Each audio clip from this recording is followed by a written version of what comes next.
you're truly, totally one of my heroes. And they, I say that to all my heroes, and they say the same thing. Oh, I was just, being an American, basically. I was just, being patriotic as I understand patriotic to be. And they've all said that. Ed Snowden, Tom Drake, Bill Binney, Ray McGovern, Elizabeth Murray, right down the line. They all say the same thing. I was just fulfilling the oath that I took to uphold the Constitution when I raised my hand and was sworn in as either a federal officer or as a national security officer or as a military officer. They all say the same thing.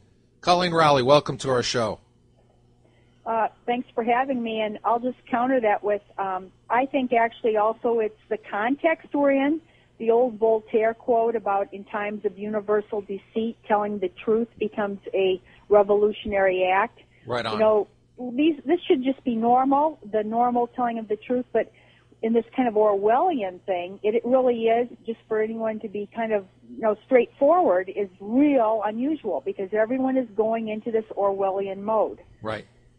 So, Coleen, we've, as you know from our email exchange leading up to the show, we here at KMEC Radio are been doing a series of interviews with top whistleblowers across the spectrum of the military, national security, State Department, intelligence agencies, Homeland Security, U.S. Marshal Service, FBI, and now you.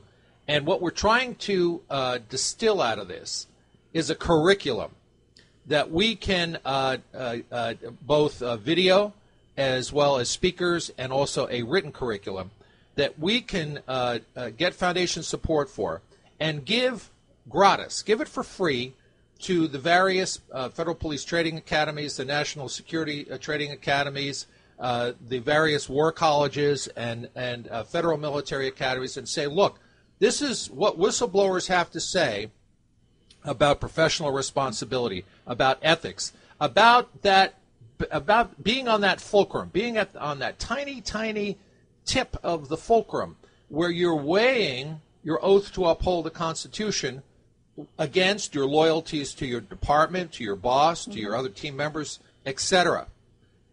What do those kids, the next generation of officers, need to know? Well, this is my area. You really hit, if I was the LUMs and law enforcement, the Fourth Amendment, the First Amendment, due process, etc., which are closely related. In fact, they're based on ethical principles too. But not only did I teach law, but I also taught ethics, and there were two types of ethics.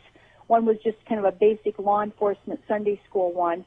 One of the slides is basically what we just were talking about. Don't lie. Don't puff, shade, skew, tailor, massage, or firm up statements of fact was the actual slide.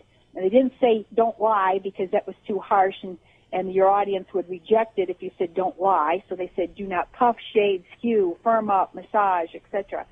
So this is my real, I thought long and hard about this, especially since 9/11, given a lot of talks, had a lot of questions, gotten a lot of more stories and anecdotes.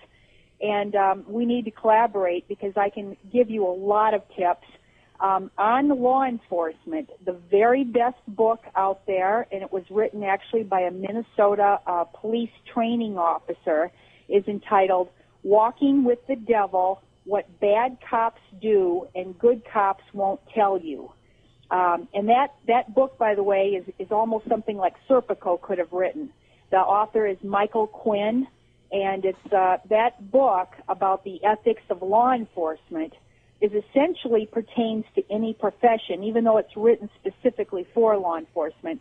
The principles in there and the stories he's telling about doing the right thing actually turns out to be the best because, in law enforcement, you're always tempted to, for purposes of convicting somebody, you don't want a guilty killer or something to go free, so you're tempted to exaggerate the evidence. That's just very, very common in all law enforcement.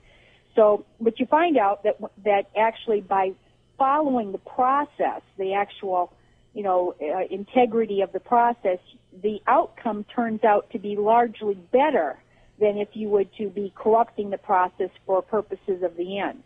So this is a great little book. Anyways, it's called Walking with the Devil, What Bad Cops Do and Good Cops Won't Tell You. And for law enforcement, I just can't recommend anything higher. But I kind of have tips like that across the board. And a lot of it is just because I've really dealt with this now for many, many years and have spoken with a lot of audiences. I think generally in the United States, across the board, and certainly the military academies and intelligence are not going to be above this. They're succumbing to it too.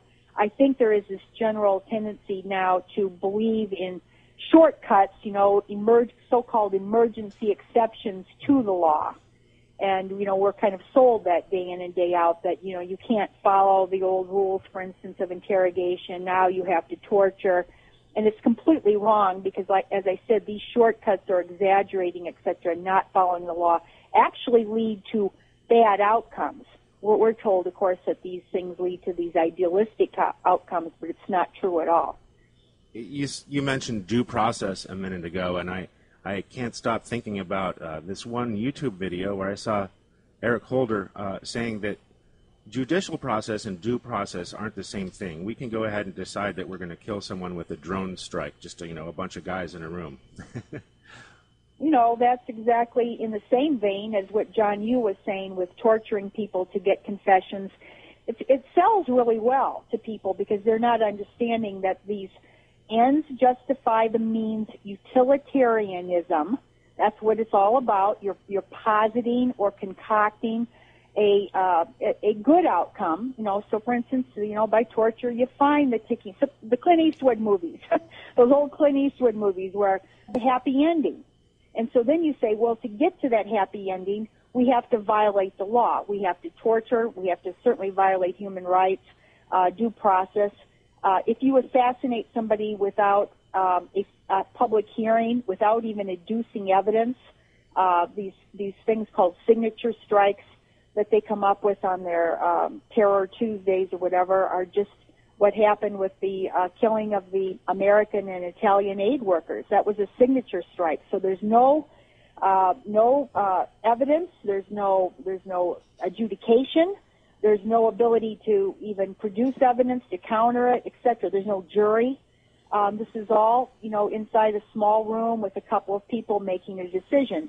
Well, that for over 800 years, the world has decided that kind of illegal methods would not work. It's not simply that they're unethical, but the law came into being simply because they were not efficacious. You're killing too many innocent people. It all has the blowback, and it's not going to work.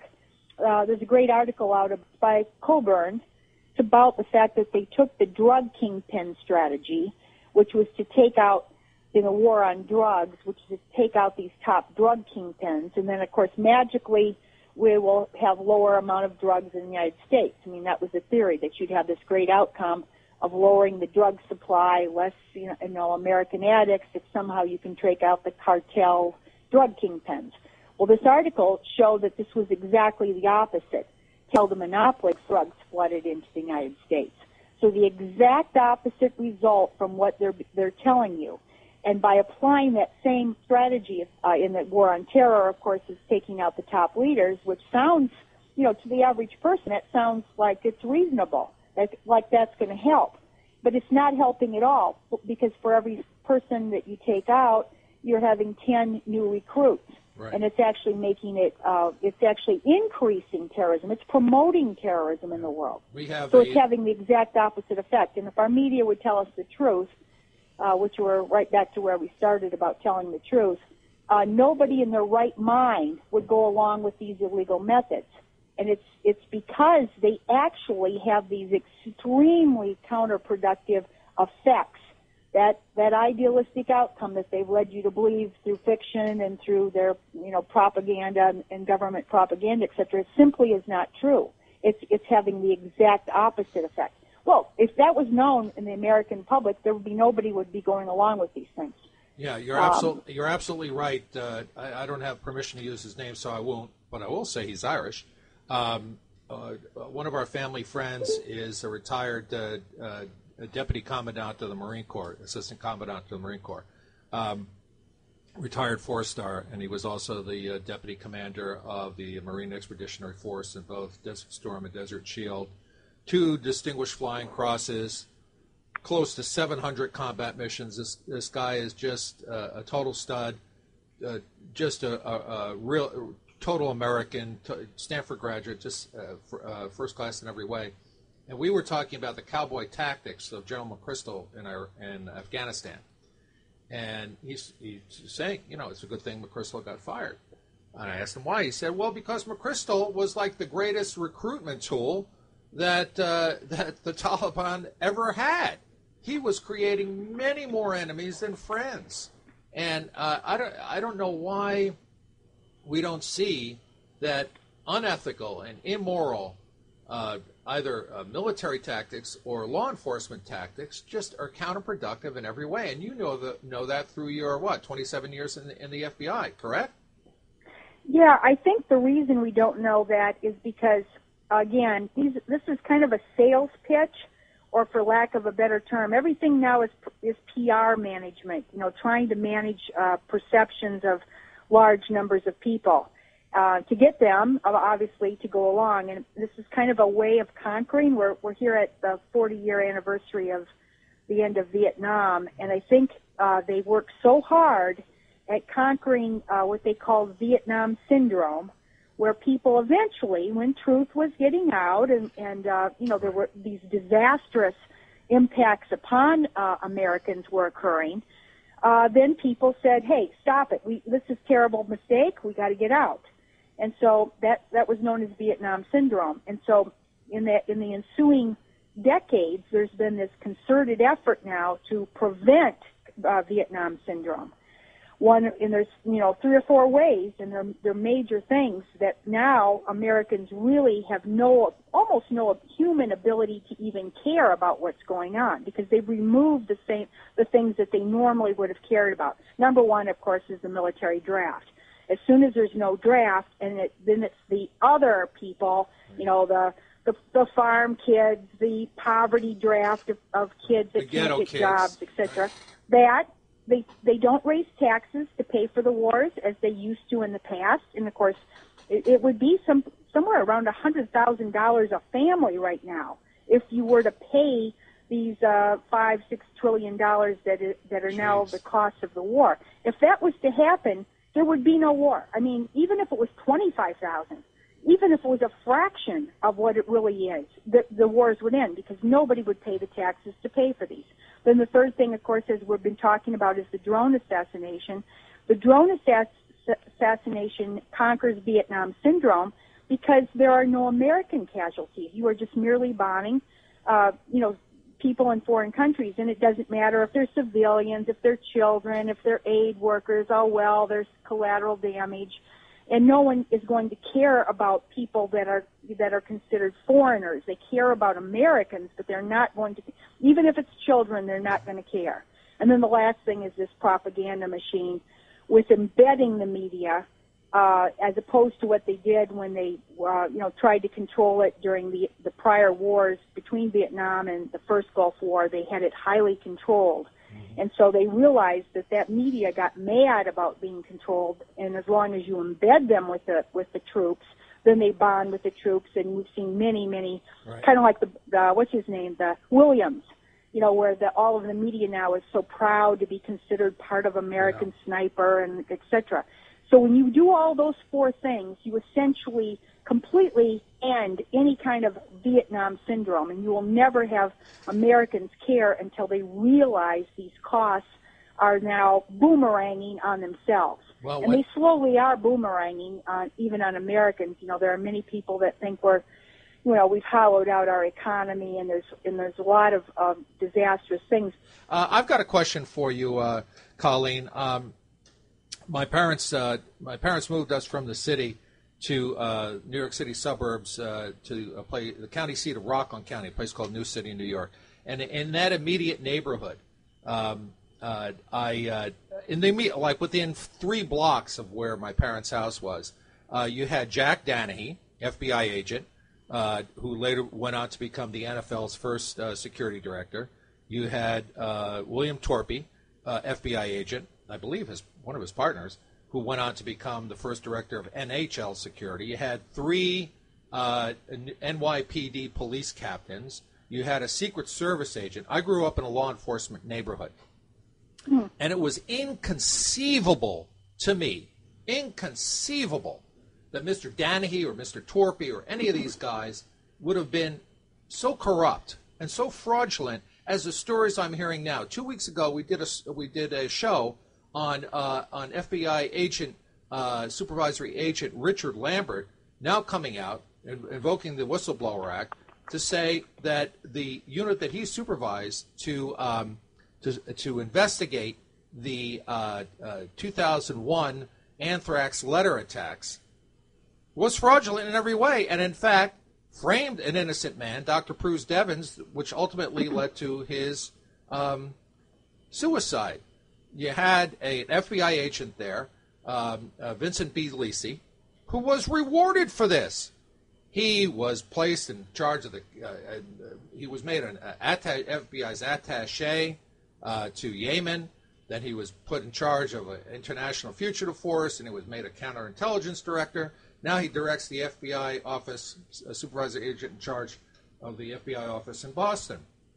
It's inconceivable to me that the men who were the fathers of my friends growing up as a kid who worked in law enforcement would have falsified something like what Richard Lambert now is a retired agent is saying was done to this totally innocent man, Dr. Bruce Devins, who I may add got the Department of Defense's highest civilian award before he was framed. What has happened in a generation where cops have become heroes to cops become, I don't know, something totally unrecognizable? What happened in a generation? Let me just first comment a little bit on the Anthrax case, and I don't know much about it because I was out in Minnesota, and we had other cases out here, obviously the pre-9/11 case here. However, I did have some peripheral involvement, with friends and stuff working the leads. And I think Lampert is correct on how this case, which started off, 2 weeks, 3 weeks after 9/11, was actually more of a terrorizing event in the United States than even 9/11. And the reason for that was because opening up, it's something everyone does, which is open up their mail. Right. And then people all over, up in Maine and down in Florida, they were all over the United States. It wasn't just centered in Washington, D.C., were dying of anthrax. That is absolutely terrorizing to a larger segment than even flying the planes into buildings in New York City. And you had 9/11, then you had the anthrax, and then you had the D.C. sniper and his sidekick going around in Washington. The three things were just kind of reduced the whole country to jelly. So it wasn't, people say 9/11, but it was really these three things. When that case was opened, it was extremely important. But as the months went on and they realized that it was not a Muslim terrorist, that it probably was an American, and probably an American at one of the, either Fort Detrick or one of the other military facilities that are doing the research in bioweapons, etc. Once they realized that, that case became an albatross around the FBI's neck. And, of course, right around the time that they originally falsely accused Hatfill, so before Ivins, of course, there was Hatfill. And so this was, then, of course, right in that period of time where he became the main suspect, and they, harassed him and chased him for a couple of years. Now, then it really became an albatross and they had to pay him $5 million for that. So this case completely degenerated. And I think a lot of the things that Lampert is talking about are true. They took the smartest scientists off, for no good reason. All these things that he's talking about are true. I don't think that he's actually saying that Bruce Ivins is necessarily innocent. What he's saying is that this was handled completely improperly and that he doesn't know one knows, of course. I'm in that mode. Okay. I don't think anyone knows the facts. And I think there's one thing, though, that's known about that case that actually is pretty sure that we know. And that is that the anthrax itself, the weaponized anthrax, probably came from either Fort Detrick or from another lab like Fort Detrick, and that there are lots and lots of people, military cleared people working in those labs that really should not be working with these things. And so because there was actually a proliferation of suspects, well, why is that? The kinds of hoaxes that went on, dirty tricks that were being played, these are not adults. And we would never entrust these kinds of weapons. And again, the American public kind of always want to put up, it's these foreign terrorists that are our problems. And in the anthrax case, that's not the true at all. It was somebody like this stuff is dangerous and it should not be. And nuclear is the same way. Now, Ray McGovern has hinted that these are false flag attacks, maybe even 9/11. What do you think? Yeah. Well, I'm far? Not there. No, I don't think there's really what they call in the FBI a smoking gun. Okay. I don't think that there is actually hard proof or evidence for this. And most of the things that I've seen adduced by people who they call them the 9/11 truthers, and they point to this being a false flag. When they've adduced that evidence, I haven't seen it as being very strong. Okay. Well, you're the pro. Let's get back to the ethics training. And again, we've got only 15 minutes more with you. Just to reintroduce you to our audience, we're speaking with Coleen Rowley, the 2002 Time Magazine Person of the Year, retired FBI agent and attorney. Wrote in 2002, wrote to FBI Director Mueller, telling him that the FBI had the intelligence that could have prevented 9/11. And then in 2003, wrote to him again about her suspicions that some of this evidence on weapons of mass destruction was maybe not all that it was cracked up to be. Coleen, let's talk about the Intelligence Ethics Initiative, spearheaded by yourself and Jan Goldman, who's retired, I guess, from the FBI. Again, going back to training young agents, young military officers, young law enforcement agents, and national security agents and military officers. What can build that curriculum for us? What was there in the Intelligence Ethics Initiative? What else was there in your background at some of the trainings that you did at the Coast Guard Academy and at the Naval Academy and also at the FBI Academy in ethics that we need to know? Yeah, on Jan Goldman's Intelligence Ethics Initiative, and he actually had a core group that worked with him, and they ended up putting out some manuals and actually a review, like an annual thing where they collected articles on these issues, which you can actually find them. I think a library, I don't know what university library, but I think a university library has actually an archive of those materials. In any event, it's a challenge. That's a start. People were laughing when he started this the first year, and this would have been about 7 years ago, something like that. He held at least three that I went to, annual conferences, and they were academics invited. There were agency personnel invited. You know, we'd have like at least 100 and some attendees. Some of them, and he was kind of like almost laughed at or saying, "What are you talking about? Intelligence ethics? Isn't that a contradiction in terms?"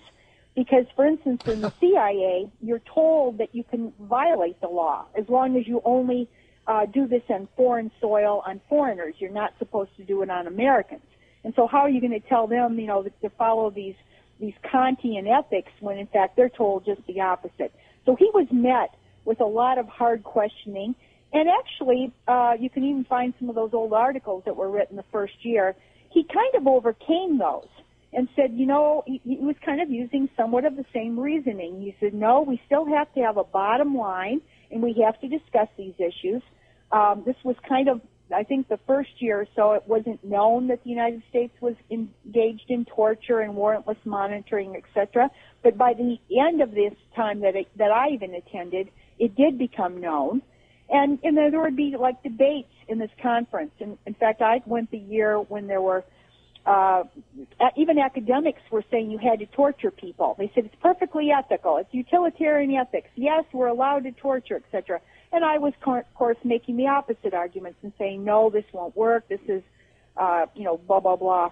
It's the 1% solution. Even if it works 1% of the time, you would never do that because you would want to use the technique that's most likely to find, the victim or to stop the ticking time bomb. You would never use the technique that's less likely to work. Anyways, we were having these debates, and there were some information that was adduced from that. I'm going to go back to kind of saying my theory is that this is not about individuals. You're using the examples of people in an older generation that never would have stooped down to these levels, and that's true enough. But as the people who have studied social psychology, the old electric voltage test, Stanley Milgram, and the line test, ESH, which I've incorporated into my ethics training, and there's a lot of even new revelations coming out about that. The old treatise, The Banality of Evil, that was written by Hannah Arendt to kind of explain how everyone goes along with these atrocities in Nazi Germany. So this is what happens, is good people who are put into bad systems with of course, all of the incentives to do the wrong thing and all the disincentives to do the right thing. And even if a good person is put into those bad systems, they will bend their character to the system. The environment is extremely important. I mean, Edward Snowden is like one in a million. I mean, right. There are 5 million people with clearances right now, and many of those people know the same things as Chelsea Manning and Edward Snowden and others. And yet, you get very, very few people who will go against the system. And I'm not talking about going to the media. I'm just saying internally. Going to their boss. Yeah, going to their boss. Yeah, we'll even challenge when they're, let's go back with torture. Ali Soufan in the FBI did not go along with torture. John Kiriakou in the CIA did not go along with it. Now, they didn't go public with, it's a small, tiny percent that will not go along with a bad system. So I think the answer here is just, and now it's a challenge because the system is thoroughly corrupted for all these different reasons. The war mentality, the secrecy, the excessive secrecy, the idea of exceptionalism that we, of course, we get to play quote unquote policemen of the world. And if you're playing policemen of the world, you can see what our own policemen have these challenges. Well, I'm going to shoot first and ask questions later. They get to kind of play God. Well, if the United States is told we're playing policemen of the world, it's the same phenomenon as getting empowered as our domestic police are to shoot first and not worry about so much about things because it'll always be covered up and you'll always get out of grand juries, etc. Look at that incentive and disincentive from a policeman's standpoint. If your life is even slightly risked or you're even inconvenienced, and there's never been another policeman who has faced an indictment or been charged as a result of a wrongful shooting, you have all of the incentives then to get sloppier and sloppier, and you have all the disincentives of facing any little risk at all. And I think that happens. We've created some really, really wrongful systems, and we're seeing now people kind of go down to that lower standard. And it's the same in the financial world with the getting away with fraud. If you never prosecute anyone or hold anyone accountable for fraud, guess what you're going to get? Yeah. You are going to get a lot more people, even otherwise good people, that are going to get into these systems, financial systems, and they're going to be hard-pressed not to become criminals themselves. And even if they get caught, they pay a little fine, and it's still they pay less than what they made on it as far as profit. It's the systems themselves that have to be corrected. No, I agree. People are going to hate me for this, but I'm a big fan of Darrell Issa, the U.S. representative for California's 49th District, who chairs the House Oversight and Reform Committee. I'm also a big fan of one of his colleagues on that committee, Issa Gowdy. And one of the things that I've learned in just watching the House Oversight and Government Reform Committee and Darrell Issa and Issa Gowdy in action is that even the Inspector General offices of the various agencies, be it the IRS or the Secret Service or the Department of Defense, they can't be trusted. Either they're covering up for their bosses, or they're incompetent and lazy, or it's one thing or another. It's very hard to get at the truth. So the institutional, systemic cover-ups go right up to the Inspector General office of any federal agency you're looking at. A final question here. First of all, more than one final question. Will you come back? Half an hour yes, is just... Yes, of course. Okay, we love you. I'm not being gratuitous. You have so much to say.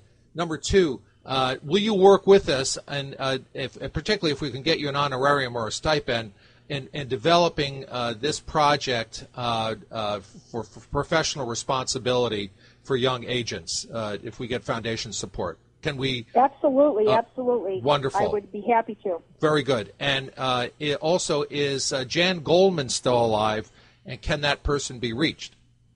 Yeah, I'll try to put you in touch. And, you know, this isn't rocket science. Right. These are, you know, Mark Twain, if you read, you know, he knew almost all of this. He would say it in a funny, humorous way. But, you know, this is the Kant. This goes back to Kantian universal ethics. And you can, for a time, maybe get away with, you know, slightly slipping on them. But over time, these things really are going to exacerbate each other. And I think we're kind of in that moment. We have got to reverse it, essentially. We've got to reverse what's been going on. Before I retired, the last day, and actually the last hour of the last day when I was at work, I warned my colleagues. This was December of 2004. And I warned them not to go along with the green light. You'll see this often afterwards where these lower, kind of like the Me Lie defense, you know, right. They're just following orders. And what I kind of told people was don't, you know, remember your old, you know, ethics and legal training. And when somebody comes along and says, oh, no, all that is over with, now we can do this. We don't have to worry about that anymore. Do not go along with that, because eventually this will all come around. Right. And then you will be the one left holding the bag, the people at the lowest level. That was my last, you know, advice to my colleagues. And I think that's, of course, completely played out. Even some of the IGs got into trouble for looking into torture. So this is the key, is to not go along with bad systems. You know, stand up, tell the truth, and ultimately you're going to be vindicated. And actually you might even achieve something like Daniel Ellsberg and some of the other whistleblowers.